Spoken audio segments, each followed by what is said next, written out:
Casablanca, we took a direct train north along the coast, then inland 3.5 hours total to Fes, Morocco's spiritual and cultural capital. Fes al Bali, the old city, founded in 789 CE, is the oldest continuously inhabited walled city in the Arab world. A sprawling maze of over 9,000 streets, it is also one of the largest and oldest car-free zones in the world. Cars are allowed on the fringes, but you will have to share the streets with carts, some vehicles, and a lot of donkeys.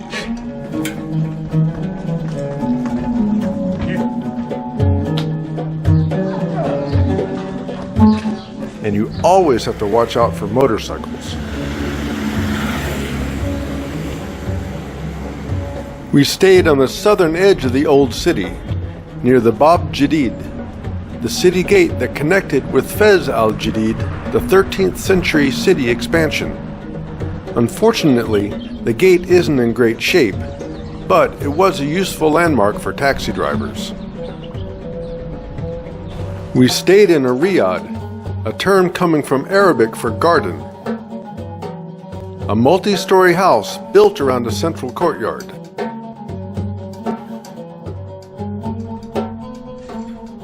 Our room was spacious with beautiful woodwork on the ceiling. Daily breakfast was included, and we had free access to their kitchen and laundry.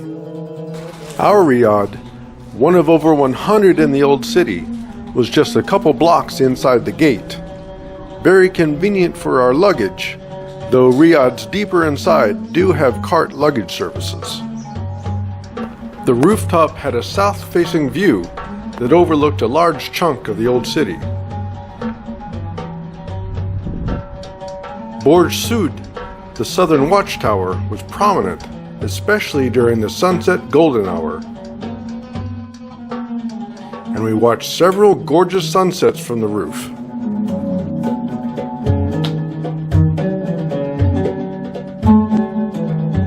Even though there was a large and active public parking lot nearby, we were in a quiet, less touristy part of the old Medina. A nearby street wound along the southern city wall, with banks, food markets, and many restaurants with decent food. Several had terraces with views.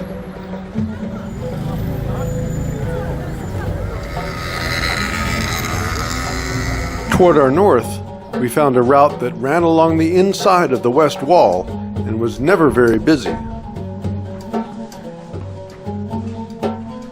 But eventually, you can't avoid diving into the heart of the Fes al Bali Old City Medina. Truly a labyrinth. The streets are narrow,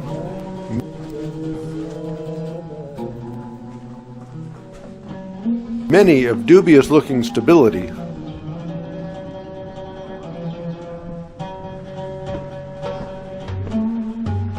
and nearly half are dead ends, and Google Maps is only right about half the time. Another guest in our Riad clued us in on a big hint. Octagonal street signs are dead ends. Rectangular ones are through streets.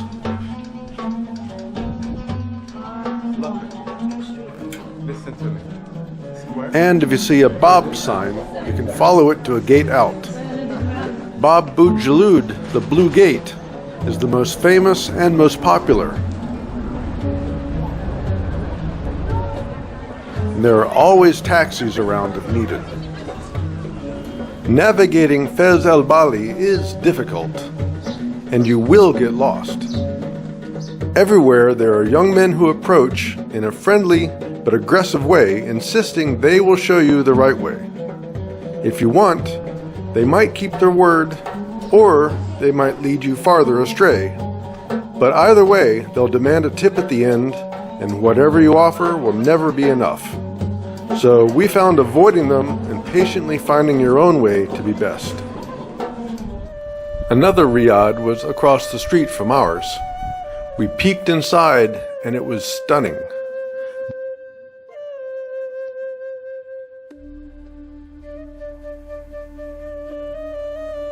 but also 10 times the nightly fee we were paying. Another high-end riad near the Blue Gate had a gorgeous garden,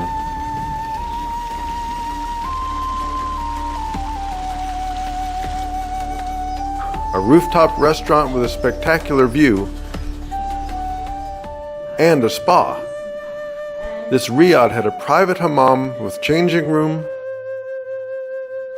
bathroom, shower, steam room, and massage room, perfect for couples. We visited a third building at night for a modern Andalusian Moroccan guitar concert.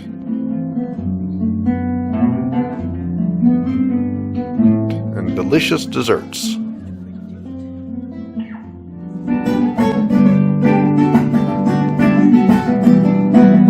Shopping is one of the most popular things to do in the Old City. The biggest shopping section in the heart of Fes al Bali, the Maze, is the place to get lost in shops. But there are shops all around the Old City. In the east, the Fes Bazaar is covered, as are shops near the Blue Gate. Food is abundant around the city.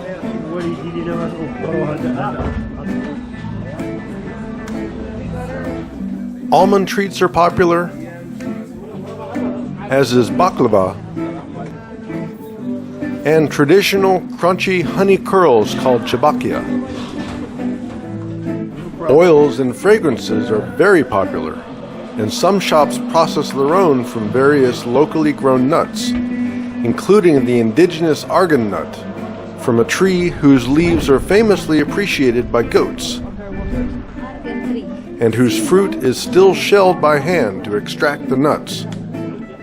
Burning incense is also very popular, with many ornamental burners to choose from. We went with a simple terracotta burner, where you light a charcoal briquette, then place the incense on it to smoke. Since its foundation, Fes has been a center of commerce and crafting. What's for sale in the street stalls can be of dubious origin, but there are still operations in and around the city where you can see the artisans at work. Place Sefarin on the east edge of the old city is named for the Sefarin, Arabic for coppersmiths, who have plied their trade here for over 500 years. Down a long, narrow corridor near the Blue Gate, the Anou Cooperative brings together over 600 artisans from around Morocco and is owned and managed by the artisan community. They not only sell artisans' products, including hand-spun yarn, in-store and online, they train artisans in their quality and transparency standards and in online commerce. Artisans stay in their rooms during the training. Overall, it was a very impressive operation. The Anou website is linked in our video description. Leather goods have been made in Fes since its foundation 1,200 years ago. There are 3 tanneries in the old city, and we visited 2, where the leather is bleached, dyed, washed, and dried, ready to be sewn into a new creation. But the process begins before the tannery, when skins are dried in the sun, sometimes inside a city cemetery, then stacked and loaded onto their waiting taxis to be taken to the tannery. The Bab Guissa Cemetery, where they were drying skins, is part of a larger necropolis complex on the north side of Fes that's reached by passing through the Guissa Gate. The area around the gate was a market, selling all kinds of birds.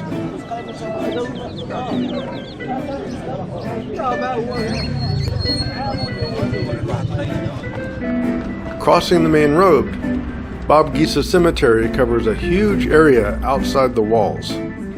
One of the oldest in Morocco, it's been here as long as the city. Continuing up the hill, its peak can be seen from rooftops around Fes. The Marinid tombs are the ruins of the royal necropolis for the Marinid dynasty, which ruled Morocco from the 13th to 15th centuries. The tombs are closed for renovation, but the popular lookout point gives views of many of Fes's other historical sites.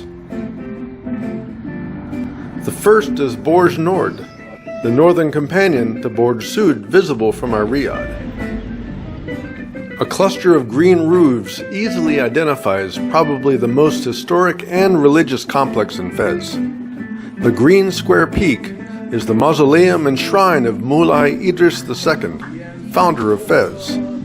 Tucked inside narrow market streets, we found it through Google Maps, signs, and the beautifully ornate side walls of the shrine. An active religious shrine, non-Muslims can only peek inside, but we did appreciate the great beauty of the interior. Next to the shrine, the white minaret and green roofs are the mosque and university of Al Qarawin. Founded within 100 years of the city's foundation, it's the oldest continually operating dedicated center of higher learning in the world, predating the University of Bologna by 200 years. Visitors weren't allowed, but you can get a bird's eye view from the roof of a nearby clothing store. Bo Anania Madrasa is a 650-year-old religious school. Not as old as the University of Al Qarawin, you can visit and appreciate the truly amazing beauty of the decorations. Moroccan tile, plaster, and woodwork are some of our favorite in the world. You can also go upstairs to see the student halls. Pottery fabrication is another Fes tradition as old as the city. Fassi Pottery, named after the city, is internationally renowned. Originally inside the city walls, operations have expanded to the point where they have their own village a short drive away. The methods are still very traditional, from locally sourced clay to traditional kilns and hand-molded pieces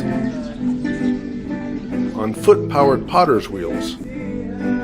But the volume and variety of their production was amazing. Their finishing techniques were truly amazing. Hand-painted glazes using traditional natural pigments.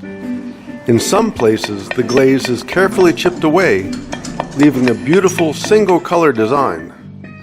Metal wires are also added, embedded as filigree or melted on. This colorful vase has both camel bone and metal inlay. But the way they turned square ceramic tiles into mosaic tiles was the most amazing to us. Painstakingly chipping them into individual pieces, following some traditional templates that date back as far as 1100 years. Bagged and sorted, they are assembled upside down to produce spectacular end products. Of course, the end of the visit was through their showroom, and we were grateful that we don't own a house, otherwise we might have bought way too many things. But we did ultimately end up buying something. In Fes al Jdid, the 13th century Marinid city expansion, you find the Fes Mellah, the historic Jewish quarter. The Artisanal Cooperative of Fes works with UNESCO to support traditional craftspeople. We looked first at their hand-woven carpets. They have some traditional Jewish designs, but mostly what they have, and what we really loved, are from the ancient indigenous Amazigh or Berber tribes. These patterns and colors represent Morocco's deserts and mountains. And these individual geometric symbols are to ensure a safe and prosperous home. Another part of the cooperative had metalwork pieces that we really liked, so we got 2 Amazigh rugs, a pair of aluminum sconces, and they wrapped it all up tightly. Shipping was included in our price. While we stayed in Fes, we took a day trip to the ancient UNESCO World Heritage Site of Volubilis and down to the UNESCO World Heritage City of Meknes, which we'll cover in our next episode, so stay tuned.